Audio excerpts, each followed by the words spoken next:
خوراک ملی تاجیکانه، کیچیری، ماش کیچیری، شولا ماشک و دیگر نام‌ها گذاشته‌اند هر محل‌های تاجیک به این طعام.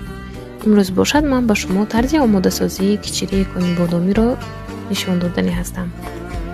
در وقتی معلومات آید به این خوراک، یک باره می‌خواهم زنها و دختران خواهشمند را به کمند خود و کار در شرکت فبرلیک دعوت کنم.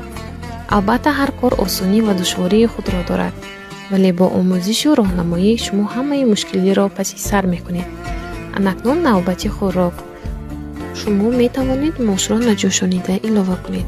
از سبب گرمی بودن ماش من آب جوشانیده ام را می‌پرتایم چون کودکانی خرد دارم. و بالایش تدلیف کردن است با خواهش. شما می‌توانید یک باره به خوراک اضافه کنید. خوراک سرغذا و داروی سفیده بوده و سلامتی معده مفید است. البته این خوراک را همه می‌توانند. خواستم نمودی تیار کردن منطقه خود را نشان دهم. سربلند و خانه آباد باشید.